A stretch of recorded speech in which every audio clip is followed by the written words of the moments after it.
শুধু আপনি জানবেন আর আমি জানবো, এছাড়া আর কেউ জানবে না। এমন একটা বাক্য শিখিয়ে দেন, এমন একটা বাক্য, এমন একটা ওয়ার্ড শিখিয়ে দেন।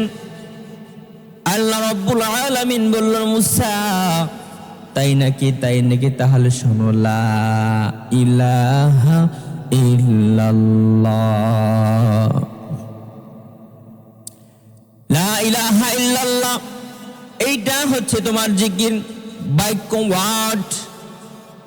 মুসা আলাইহিস সালাম রব্বুল আলামিন, আল্লাহ লা ইলাহা ইল্লাল্লাহ, এটা তো রব্বুল আলামিন জাতীয় জিকির, ঠিক কিনা বলেন?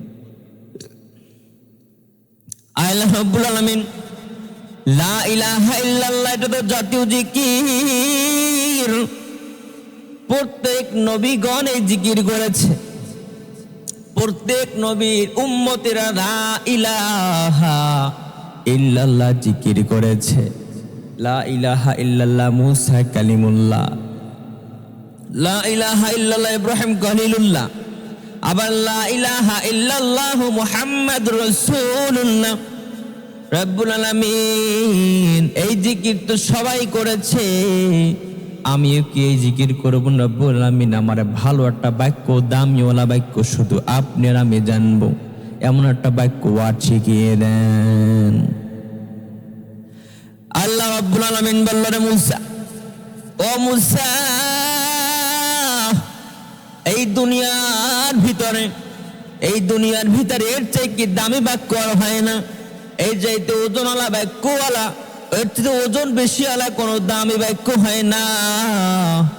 এই দুনিয়ার মাঝে যে একটা পালা আনা হয়, এক পাশে দুনিয়ার আরশ কুরসি লৌহ কলম সব দেওয়া হয়, আর এক পাশে লা ইলাহা ইল্লাল্লাহ, লা ইল্লাল্লাহটা তুমি দেবা।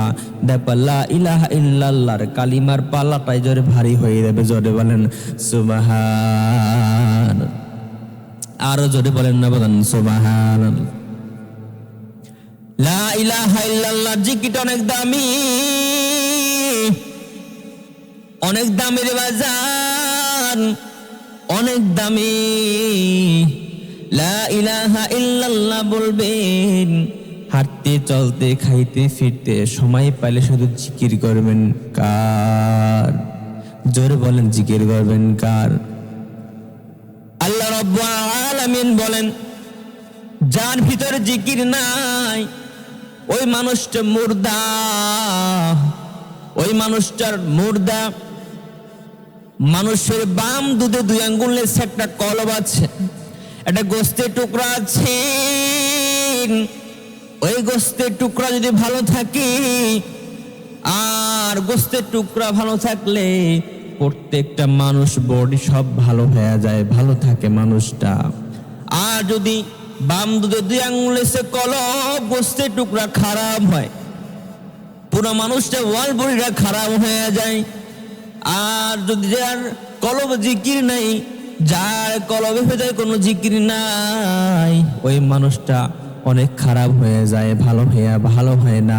শয়তান তার কলবের ভিতরে কি বলে, খুঁড়া গাইরা এবার চুপচাপ করে বসে থাকে, যার কলবের ভিতরে জিকির নাই। কথা বলেন ঠিক কিনা?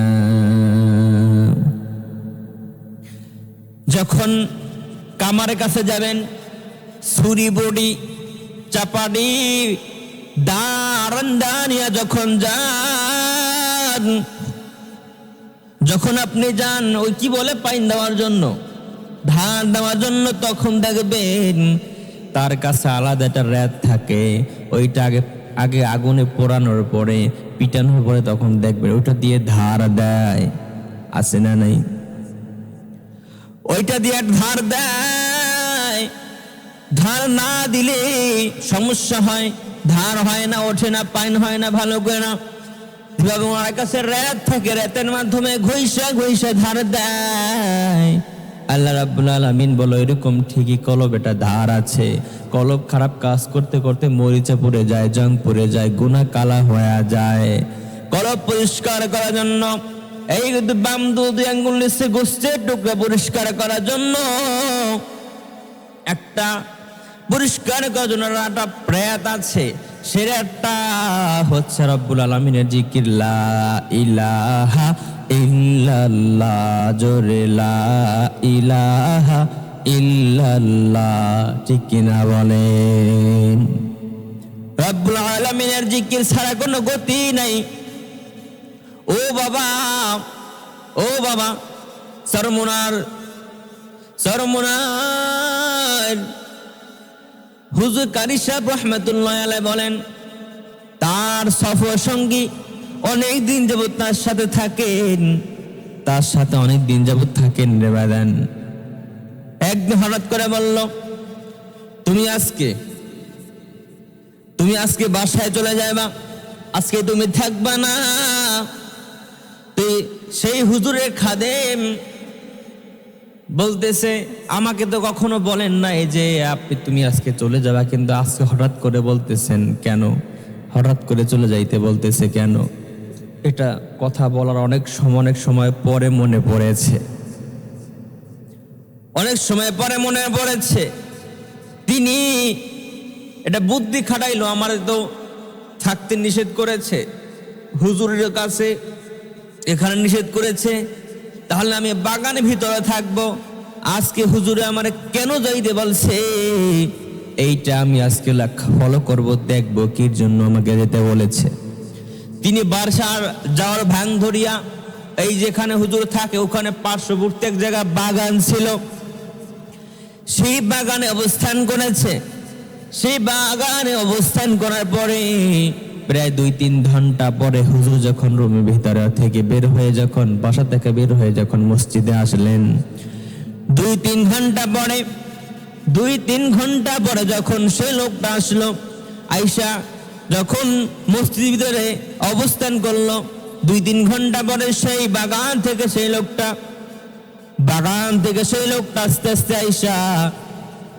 আস্তে আস্তে করে আয়েশা যখন তাকায় দেখে, কারি সাহেব রাহমাতুল্লাহ আলাইহির হাত একদিকে, পা একদিকে, মাথা একদিকে, অঙ্গ প্রত্যঙ্গ সব ছিন্ন বিচ্ছিন্ন হইয়া সব জিকির করা শুরু করেছে। জোরে বলেন সুবহান, জোরে জোরে বলেন না বলেন সুবহান। অঙ্গ প্রত্যঙ্গ একদিকে, হাত পা একদিকে, হাত একদিকে, পা একদিকে, অঙ্গ প্রত্যঙ্গ একদিকে, তিনি হাল হয়ে গেল, হালা সৃষ্টি হয়ে গেল। ওখানে একটু শব্দ হইল, তখন তিনি দেখতে পাইল শব্দ হওয়ার কারণে কারি সাহেব রাহমাতুল্লাহ আলাইহি একটু হাল ভেঙে গেল।